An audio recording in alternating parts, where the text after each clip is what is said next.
ध्रुव जी ने जो तपस्या की है, भगवान प्रसन्न हो गए और ध्रुव जी को दर्शन देने के लिए पहुंच गए। अब उनका आना जाना क्या है, वो तो हृदय में ही वास करते हैं। तो बड़ी सुंदर मूर्ति हृदय में विराजमान दिखने लगी है। उस आत्म तत्व का प्रभु ने साक्षात्कार करा दिया। वो बड़ी सुंदर मूर्ति है, मन को मोह रही है। नारद जी ने कहा था कि बेटा ध्यान करना कि भगवान के नेत्र बड़े सुंदर हैं, उनका मुख कमल बड़ा सुंदर है और वो कल्याणकारी है बेटा। और भगवान ऐसा लगता है देखने में कि वो मानो हमारे ऊपर कल्याण करने ही वाले हैं। इस भाव से उनको हृदय में ध्यान करना। वही रूप प्रकट हो गया और भगवान सामने खड़े हैं। भगवान ने उस अपने रूप को जो प्रकट किया था, ध्रुव को बड़ा आनंद मिला है। उस रूप को ध्रुव के हृदय से खींच लिया और अपने में विलीन किया। ध्रुव व्याकुल हो गए। अरे वो सलोना सुंदर, वो मुख, वो चेहरा, मंगल मुख। भगवान का मुख बड़ा मंगल है। गोपियां जब दही बेचने जाती थी तो मैया यशोदा के पास दौड़ करके पहुंचती थी। मैया ने कहा लाला का मुंह दिखा दे। क्यों?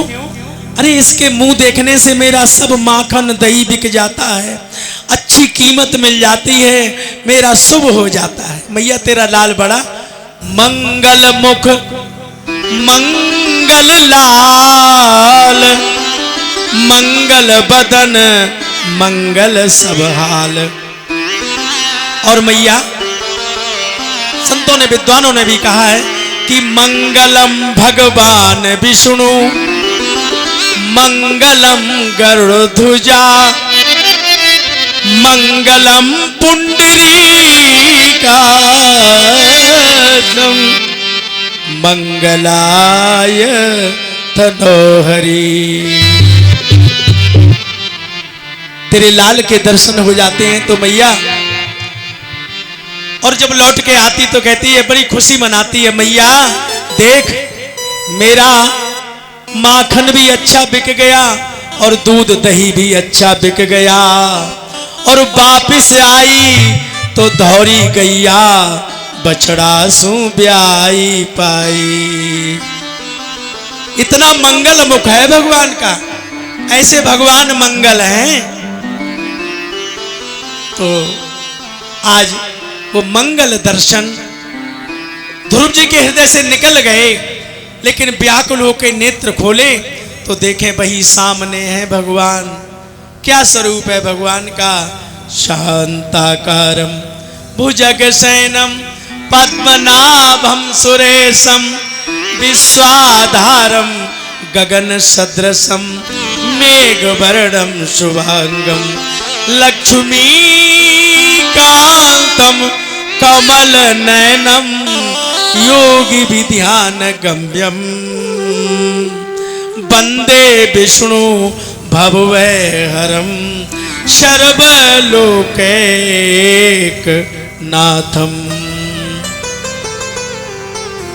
अब सुंदर वो मूर्ति हृदय में जो देखी वो सामने भी दिखाई दे रही है, लेकिन ध्रुव उनका मुख नहीं खुल रहा है। वाणी से भगवान की स्तुति करना चाहते हैं तो मौन होकर के रहे हैं। बालक रूप था, 5 वर्ष के ध्रुव जी, तो मानो वाणी खुलने में उन्हें दिक्कत हो रही है। जो बहुत दिनों तक नहीं बोले और फिर बोलने का नंबर आए तो कुछ थोड़ा अटपटा सा लगे। और हमारे ध्रुव महाराज को बोलने में थोड़ा सा अटपटा लगा तो प्रभु ने अपना जो शंख था उनके मुख से स्पर्श कर दिया। ध्रुव जी के मुख से उनकी वाणी स्फुटित हो गई और वो भगवान की प्रार्थना करने लगे हैं। जय जग के प्रतिपालक स्वामी। जय जग के प्रतिपालक स्वामी, जय जग के प्रतिपालक स्वामी। शंख सुदर्शन गदा पद्म धर, विष्णु चतुर्भुज अंतर्यामी। जय जग के प्रतिपालक स्वामी, जय जग के प्रतिपालक स्वामी। परम धाम के तुम अधिवासी, परम धाम के तुम अधिवासी। योगेश्वर ध्रुव सत्व विनाशी, योगेश्वर प्रभु सत्व विनाशी। सदा सर्वहित के शुभ कामी। जय जग के प्रतिपालक स्वामी, जय जग के प्रतिपालक स्वामी, जय जग के प्रतिपालक स्वामी। श्यामल रंग अंग मन भाए, पीतांबर पर हार सुहाए। अंग भाए पीतांबर हार सुहाए। शरणागत प्रिय शिव सुखधामी। हो जय जग के प्रतिपालक स्वामी, जय जग के प्रतिपालक स्वामी, जग के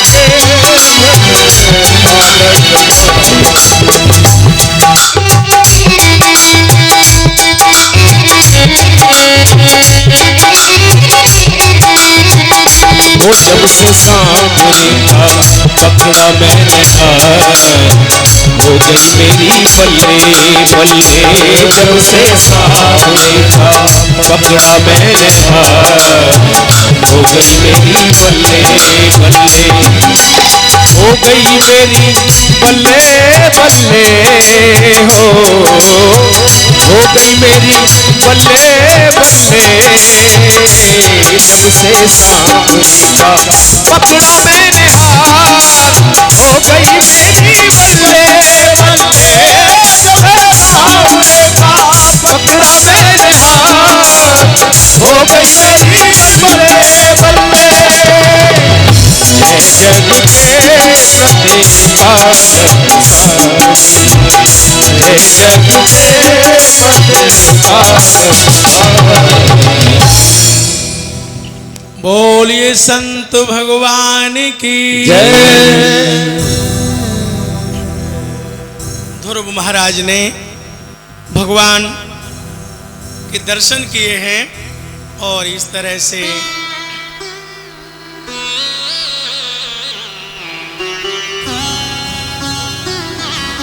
उस समय भगवान ने कहा, बेटा ध्रुव, तुम्हें जो कुछ मांगना है वो मांग लो। आज मैं तुमसे बहुत प्रसन्न हूं।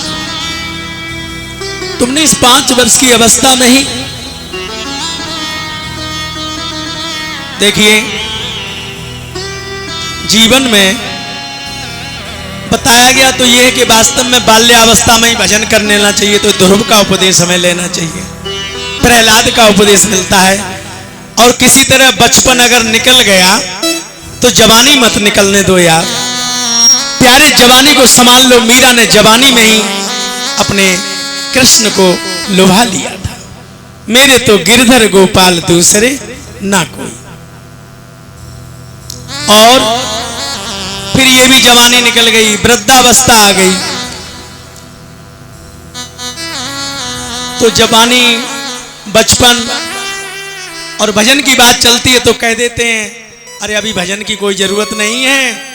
जब वृद्धावस्था आ जाएगी, बूढ़े हो जाएंगे, कुछ काम तो होगा नहीं, तो भजन ही किया करेंगे। प्यारे उस समय भजन नहीं हो पाएगा, क्योंकि दादू राम संभालिए जब लग सुखी शरीर, और अंत काल पछताएगा जब हाड़ हाड़ में पीर होगी। प्यारे कैसे संभाल पाओगे राम को, शरीर ही नहीं संभलेगा।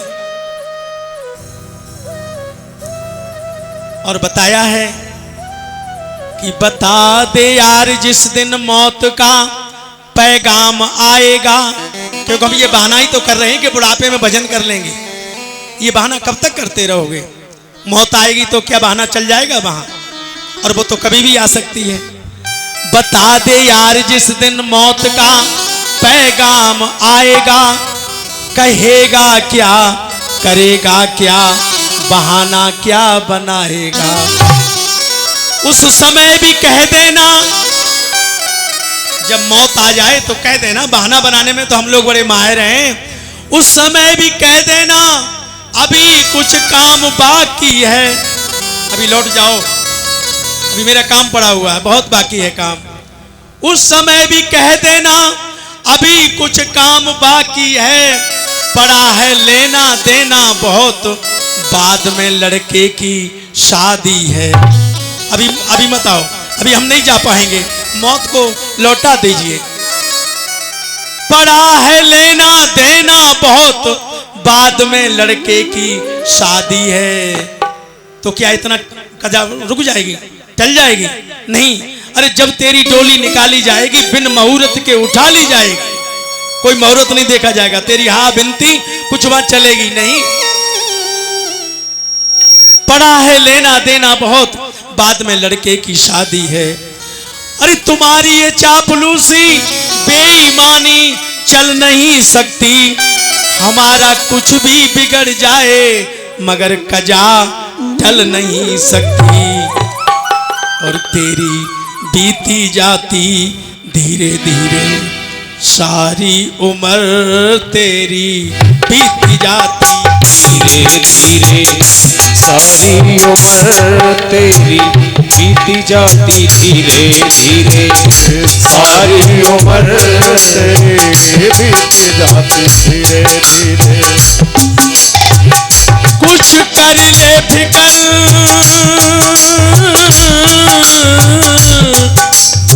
कुछ कर ले फिकर अपनी आगे की डगर, कुछ कर ले फिकर अपनी आगे की डगर, आगे की डगर तेरी बीती जाती, धीरे धीरे सारी उम्र तेरी बीती जाती, धीरे धीरे सारी।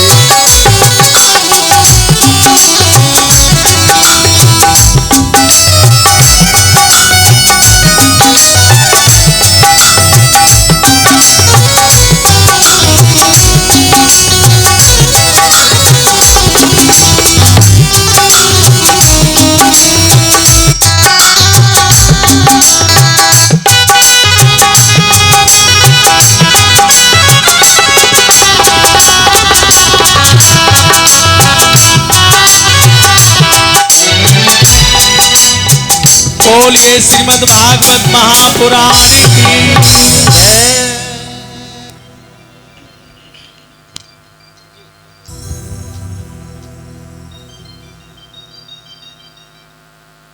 इस प्रकार से नारद जी ने तो पहले ही महाराज उत्तानपाद को सब कुछ बता दिया है। आप धैर्य को धारण करो, आपका पुत्र ध्रुव लौट के आएगा, भगवान को प्राप्त करके आएगा। और बड़े आदर के साथ सम्मान करते हुए इंद्र महाराज ने अपने ऐरावत हाथी पे बिठा करके बोलिए भक्त और भगवान की, बोलिए संत समाज की, बोलिए गुरुदेव भगवान की। महाराज उत्तानपाद ने देखा, बड़ा आदर किया है। ध्रुव जी महाराज सीधे ही पिता से मिलकर के पिता ने ध्रुव को अपनी छाती से लगा लिया, उनको सिर को बार बार सूंघते हैं। माता सुरुचि सुनीति आज से मिलते हैं जाकर के। सुनीति बड़ी प्रसन्न हो गई और लेकिन बड़ी दुखी भी हो रही है। उसके नेत्रों से जो रोशनी है वो बहुत धुंधली पड़ चुकी है, मानो वो अपने को अंधा महसूस कर रही है। और माँ माँ माँ तेरा ध्रुव आ गया, गोदी में लिपटा जा रहा है। माँ ने कहा मेरा ध्रुव नहीं है, मैं अपने ध्रुव को देख नहीं सकती हूँ, तो कैसा ध्रुव, किसका ध्रुव। लेकिन उसी समय ध्रुव महाराज समझ गए, उन्हीं भगवान विष्णु का ध्यान किया। आपने मुझे दर्शन दे करके आनंदित कर दिया, उसी तरह से मेरी माँ को भी आंखों की रोशनी दे दो, मेरी माँ मुझे भली प्रकार से देख सके। जैसे अपनी आंखों से मैं अपनी माँ को देख रहा हूँ, वैसे ही मेरी माँ भी मुझे देखे। भगवान की कृपा हुई। सुनीति ने बड़ी जी भर के सुंदर परमात्मा के द्वारा दी हुई रोशनी आंखों में आ गई और जी भर के देखा, छाती से लगा लिया और उसके बाद ध्रुव का बड़ा सम्मान किया गया है। और उसके बाद महाराज जो उत्तम आदि हैं, ये सुरुचि के पुत्र हैं, इन्होंने यक्षों से जाकर के युद्ध किया है, उसमें उनका वध हो गया है। और जब ध्रुव महाराज को ये पता लगा तो स्वयंभू मनु महाराज जो कि अपने ध्रुव को देख रहे हैं, बहुत क्रोध किए हैं, तो उन्होंने यक्षों का विनाश करने का निश्चय कर लिया। लेकिन फिर भी मनु महाराज ने उन्हें समझा दिया, ध्रुव को शांत किया है। और इस तरह से ध्रुव जी ने वास्तव में कुबेर का वरदान प्राप्त किया है और उन्हें बहुत सुख ऐश्वर्य बिताने का, जीवन बिताने का अवसर मिला है। इस प्रकार से विष्णु लोक की प्राप्ति हुई है। कहते हैं तरह तरह के ऐश्वर्य भोगों से पुण्य का भोग प्राप्त करते रहे और उन्होंने 36,000 वर्षों तक राज शासन किया। जितेंद्रीय महात्मा ध्रुव ने इसी तरह से अर्थ धर्म काम के संपादन में बहुत से वर्ष बिता करके अपने पुत्र उत्कल को राज सिंहासन सौंप दिया था। और उसके बाद वो बद्रीवन को चले जाते हैं।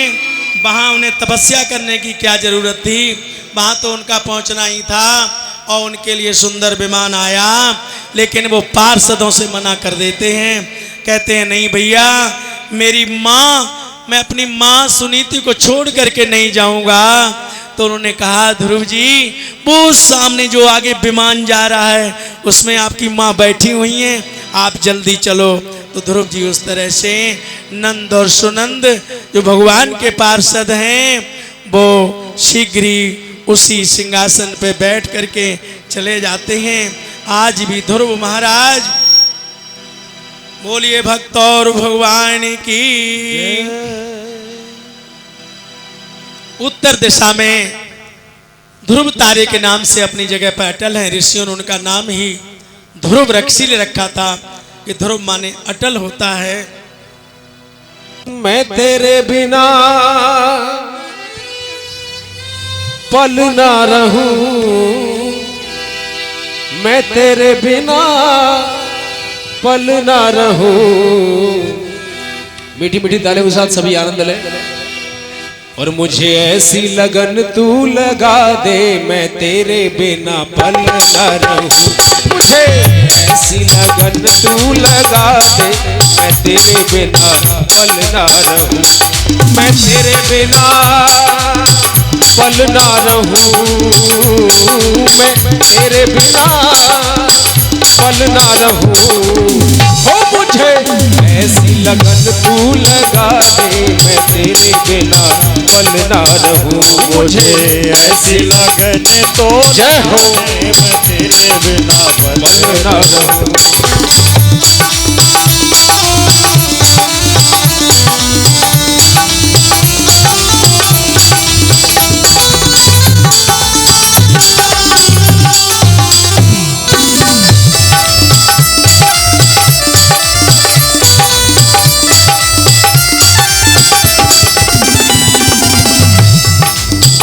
जैसे जल बिन मछली पल ना रहे, जैसे जल में मछली पल ना रहे, वैसे तड़पूं मैं खड़ी खड़ी तेरे लिए, वैसे तड़पूं मैं खड़ी खड़ी तेरे लिए। जैसे जल में मछली पल ना रहे, वैसे तड़पूं मैं खड़ी खड़ी तेरे लिए, वैसे तड़पूं मैं खड़ी खड़ी तेरे लिए। ओ मजा भक्ति वाला ऐसा चढ़ा दे, मैं तेरे बिना पल ना रहूं। मजा भक्ति वाला ऐसा चढ़ा दे, मैं तेरे बिना पल ना रहूं।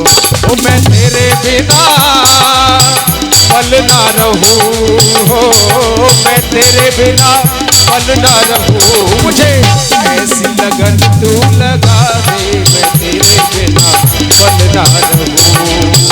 ओ तेरे चरणों की धूल में मैं मिल जाऊं, तेरे चरणों की धूल में मैं मिल जाऊं, तेरे चरणों की धूल में मैं मिल जाऊं, तेरे चरणों की धूल में मैं मिल जाऊं, तेरे चरणों की धूल में मैं मिल जाऊं, तेरे की धूल में मैं मिल जाऊं। अब आशा यही है कहीं दूर न जाऊं, अब आस यही है कहीं दूर न जाऊं। ऐसा भक्ति का रंग तू चढ़ा दे, मैं तेरे बिना पल ना रहूं। ऐसा भक्ति का रंग तू चढ़ा दे, मैं तेरे बिना पल ना रहूं। मैं तेरे बिना पल ना रहूं, मैं तेरे बिना पल ना रहूं।